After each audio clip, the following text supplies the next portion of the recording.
More importantly, Dave, are you having a glass of wine tonight? I It's a am. Tuesday night, but expect that you're trying something. You were just telling me about your vineyard and you're about to harvest, so I'm sure you're in the spirit. That's correct. We're making our own wine, which is going to be American grape and Norton, which we're very excited about. The harvest is Sunday, and hopefully we'll have our first ever vintage by New Year's. But tonight, I'm drinking a Merlot from Washington State, from Walla Walla. It's called Expedition by the Canoe Ridge. It's very nice. That's awesome. I am mixing it up tonight. Just wasn't really in the mood for wine, and my brother got me a really nice bottle of scotch for my birthday. And if you can pronounce that, then I'll give you bonus points. All I know is it's absolutely delicious.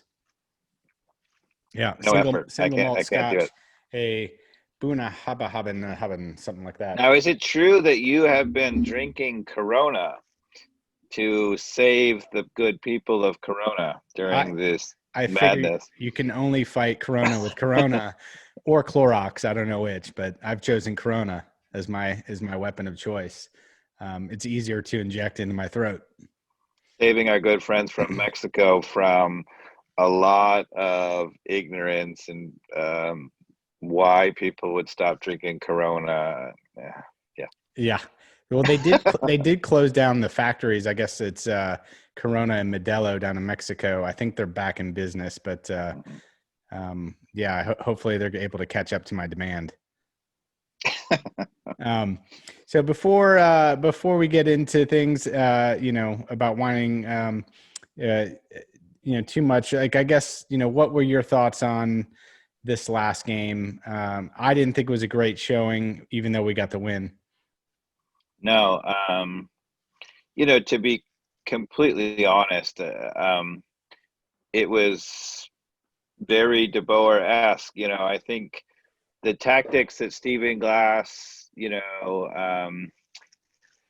implemented were you could see that he is trying to correct what he sees as a couple of flaws of the De Boer era. Um, one of the things that I have really railed on in the De Boer era is how you have the outside backs going so much forward right away all the time, and which is fine.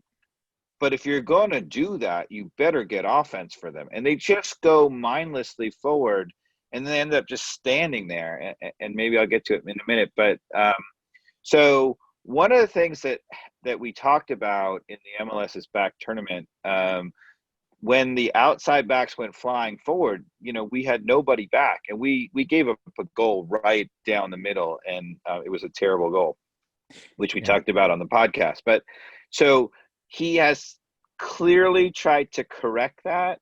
So he still has the outside backs going flying forward Hmm. exactly like De Boer did. He has the two center backs going wider to protect for the spaces that the outside backs have vacated. And he has Remedy sort of sitting in. And so, okay, yes, maybe that's good that you're protecting the space, but a couple of times Remedy wasn't quite back yet, and the two center backs were really far apart.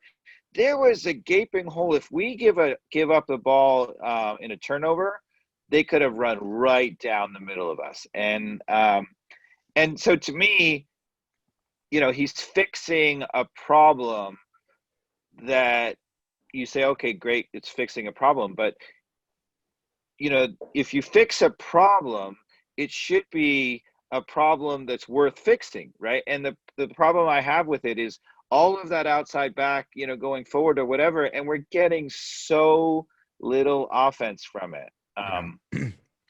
Yeah, and I mean, there was some good moments I think with George Bello up front. One of the things I liked about him playing, the good side of what I saw with George Bello was, I don't think he was necessarily mindlessly running forward. He wasn't afraid to attack people, which I liked, and there's a couple moments like he was able to beat the guy and get some crosses in.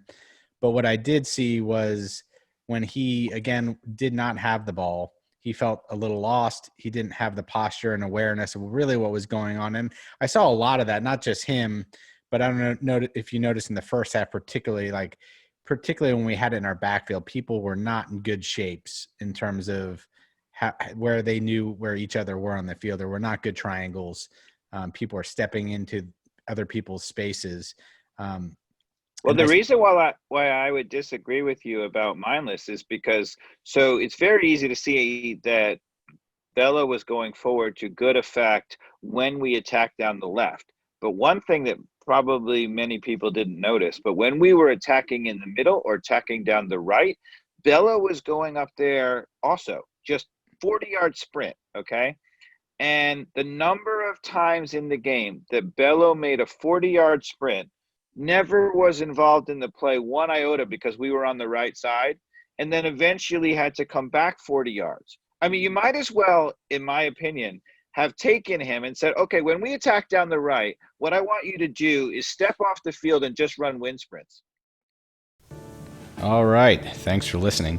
If anybody actually made it this far in the podcast, I'd love to hear your feedback on Twitter at ATL On Fire. And tell your friends to subscribe. We are on iTunes, Google Play, and really any sort of podcast platform that you're